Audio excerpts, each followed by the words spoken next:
B2 split বিমান কি আমরা তো সকলেই জানি। আজকে B2 স্প্লিট নিয়ে বিস্তারিত আলোচনা করব। চলুন শুরু করি। B2 স্প্লিট রাডারে ধরা পড়ে না, কারণ হলো এর বিশেষ ডিজাইন। ছবিতে দেখতে পাচ্ছ অন্য সকল যুদ্ধ বিমানের চেয়ে এর ডিজাইন অন্য রকমের। এই বিমান তৈরি করা হয় এমন মেটেরিয়াল দিয়ে যেগুলো রাডার শোষণকারী। B2 স্প্লিটের তাপ ও শব্দ কম, যে কারণে B2 স্প্লিট রাডারে ধরা পড়ে না।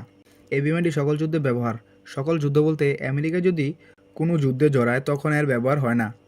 এর ব্যবহার হয় ওই যুদ্ধে যদি গুরুত্বপূর্ণ কোনো মিশন থাকে, তখন B2 স্পিড ব্যবহার করা হয়। পারমাণবিক বোমা, গাইডেড বোমা, সাধারণ বোমা এবং বাংকার বাস্টার বোমা B2 একসাথে বহন করতে পারে। পারমাণবিক বোমা, যেটি প্রথম তৈরি করা হয়েছিল দ্বিতীয় বিশ্বযুদ্ধের সময়। তৈরির পর থেকে এই বোমা শুধু দুইবারই ব্যবহার করা হয়েছিল। একটা হচ্ছে নাগাসাকিতে, আরেকটা হচ্ছে হিরোশিমায়, জাপানে। বিশ্বের অল্প কয়েকটি দেশের কাছে এই বোমা আছে, যেমন USA, রাশিয়া, চীন, ইন্ডিয়া, ইসরায়েল, পাকিস্তান।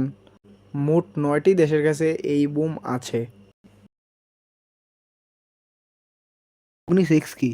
আজকে আমি কথা বলবো অগ্নি 6 নিয়ে। অগ্নি 6 কি? অগ্নি 6 হলো ভারতের দূরপাল্লার ব্যালিস্টিক ক্ষেপণাস্ত্র। অগ্নি 6 এর দূরপাল্লার missile. DRDO chairman Samir B Kamat বলছে অগ্নি 6 তৈরি প্রযুক্তিগত প্রস্তুতি আছে, শুধু সরকারের অনুমোদন বাকি। অগ্নি 6 এর সক্ষমতা প্রায় 8,000 থেকে 12,000 কিলোমিটার দূরে লক্ষ্যবস্তুতে আঘাত আনতে পারে।